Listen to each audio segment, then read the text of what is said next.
We trust you can see that community energy planning can play a key role in helping to empower communities to take greater control over their energy future. You've learned that community energy planning helps clarify the impact of alternative land use patterns on energy consumption and demonstrates transition pathways. Perhaps of equal importance, community energy planning recognizes the importance of connecting energy decisions to community broader objectives, like economic and social development. In the next section, we talk to experts about the role community energy planning can play in helping local governments achieve their broader sustainability objectives.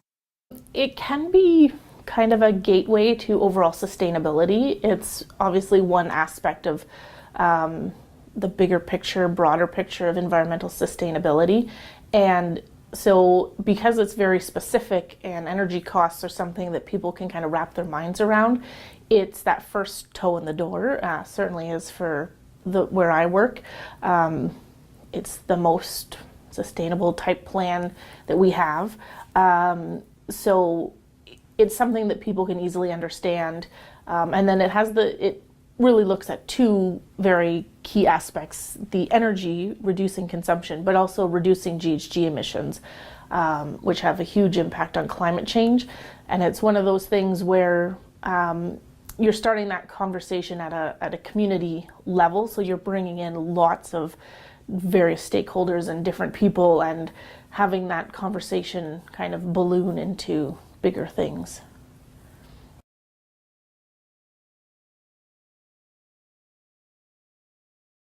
Yeah, it's definitely a combination. Like the environmental, we know if it's the use of renewables over a fossil fuel source can have benefits for emissions, or criteria air contaminants for air pollution, air quality. Economic, if you can produce the energy locally through efficiency, demand management, renewables, then you keep more of those dollars locally versus sending them out to maybe a centralized generation facility somewhere else. And obviously those social benefits come in is if you can create local energy cooperatives, or the social benefits that come with better air quality, improved health. People want to get out and be active more if they're not facing smog than they would otherwise. From the land use planning perspective, one of the main drivers for energy one of the main drivers for development now is compact and transit-supported communities. And so by doing that and integrating energy in it, you're getting more walkable communities, you're getting communities that have more services, and this all leads to the social and health benefits for residents in that community.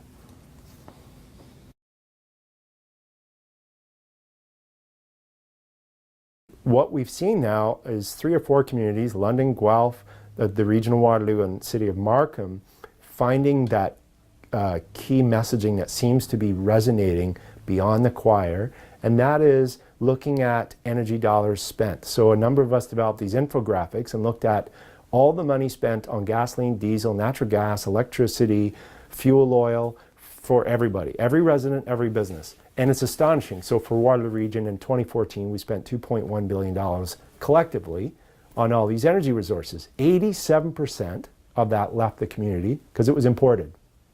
87%. Now all of a sudden, economic development people are going, really? That's a lot of money leaving this community.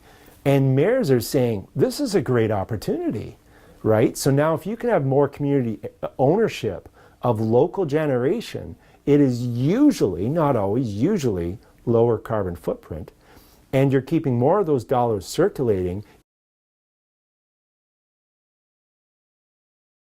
So by engaging the stakeholders on a dialogue of what they do want to see in the community, it got us away from NIMBYism, the not in my backyard, because actually that's passé now. The new acronym is BANANA. It's build absolutely nothing anywhere near anyone.